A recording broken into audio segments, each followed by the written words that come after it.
ব্যারাকপুর পৌরসভা ২ নম্বর ওয়ার্ডের অন্তর্গত কালিয়ানিবাস এলাকায় মৃতদেহ উদ্ধার হলো কুখ্যাত দুষ্কৃতী হান্নান গাজী। গতকাল রাত্রে বাড়ির থেকে ফেরার সময় একটি 4 চাকা গাড়ি তাকে ধাক্কা মারে।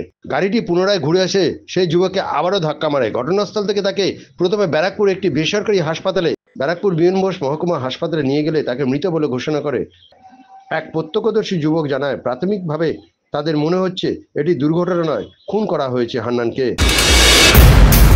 এখানে পুরো ফাড়া, এখানটা তো পুরো এই জায়গার গেঞ্জিটা পুরো ছেঁড়া ছিল, মানে টান দিয়ে ছেঁড়া ছিল। আর এইখানে দাগ ছিল, দাঁতে মনে হয় আর কি। এখানে আমাদের বুড়ি বেঁচেছে না, এরকম মনে হয়ে যায়, রাস্তাতে হতে পারে আর কি। এরকম বলতে পারছি আমি না। স্পটে ছিল হচ্ছে বাবু, ঠিক আছে। ও বলছে অ্যাক্সিডেন্ট হয়েছে, ও যারা 4 টাকা মেরেছে, তারপরে আবার গাড়িটা গিয়ে 5 মিনিট আবার এটাই বলেছে ও অ্যাক্সিডেন্টটা বলছে। জানি না ঠিক বলছে, কিন্তু আমার মনে হচ্ছে এটা অ্যাক্সিডেন্ট না। এটা আপনি যদি দেখেন, যদি বডি থাকবে না, আপনি দেখে মনে হয় আমি বলবো অ্যাক্সিডেন্ট না, না অ্যাক্সিডেন্ট না। আমি জানি না যে এটা কি মারা হয়েছে, ঠিক আছে। অ্যাক্সিডেন্ট না হতে পারে কিংবা অন্য কোনো ঘটনা হতে পারে, ঠিক আছে। আপনারা সেটা প্রশাসন যাচাই করে দেখবে, পোস্টমর্টম হবে, তখন দেখা যাবে কি হবে। ওই জানে স্পষ্ট, ওই জানে ব্যাপারটা।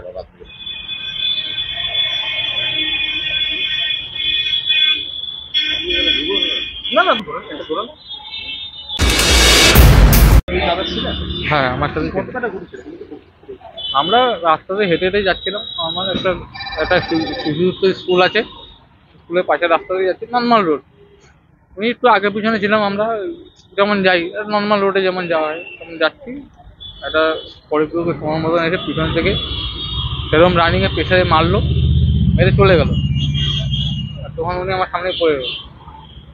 কিছুক্ষণ পর আবার ওই জিনিসটা এবার ব্যাক এসে গাড়িটা। হ্যাঁ, তখন আমি একটু সাইডে ফোন করছি লোককে যে সবাই আসো, সাহায্যের জন্য ফোন করছি। তারপরে তো হসপিটাল নিয়ে আসলাম, সিটি হসপিটালে। তো বললো ওটা আমার তো এখন অতটা খেয়াল নেই, রাত্রেবেলা পরপুরো কি সময়ের মধ্যে হবে, সাদা রঙের 4 চাকা। হঠাৎ করে কি মনে হচ্ছে, মানে ইন্টেনশনালি মারা, পরিকল্পিত করে কি? আমার মনে হচ্ছে পরিকল্পিত। কারণ আমিও যাচ্ছি, আমি যাচ্ছি, মারলে দুজনকেই মারতে পারে। একটু আগে পিছনে ছিলাম, হয়তো মারলো ওনাকেই মারলো। কি মনে হচ্ছে কারা করতে পারে? কিছু আন্দাজ, কারোর সাথে ওনার শত্রুতা ব্যক্তিগত? সেরকম শত্রুতা তো বলে কিছু নেই, এবার কার কখন কি সেটা আমি বলতে পারবো না। আমার মনে হচ্ছে না এটা আন্দাজে হয়ে যায়।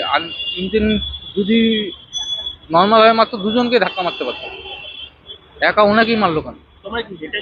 আমরা হেঁটে যাচ্ছিলাম, নর্মাল বাড়ির সামনেও চলে গেছিলাম, মানে একটুখানি গেলেই বাড়ি চলে যাচ্ছি। 4 চাকা নিয়ে 4 চাকা নিয়ে ডাইরেক্ট 4 চাকা নিয়ে ধাক্কা দিয়ে দিল। তোমার নাম? হ্যাঁ, তোমার নাম? অভিষেক নন্দী। অভিষেক নন্দী। আমার ওই যে বাবু আছে বলে ছেলেটা, যে মামার সাথে ছিল, হ্যাঁ।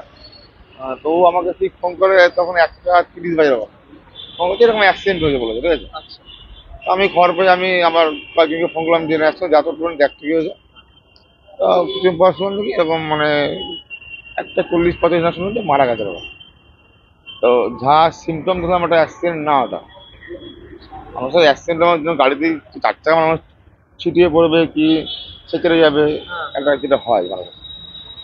তো ওরকম কিছু না, এইখানটা পুরো, এখানে পুরো কাটার এতটা দাগ আছে, পুরো এখানে দাগ আছে পুরো, বুকের মধ্যে পায়ের ছাপও আছে, ঠিক আছে ভিতরে।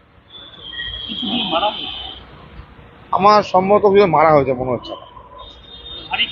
হ্যাঁ, আবার আমি তো জানি না সঠিক থাকবি না, যতটা জানি ততটাই বলবো না।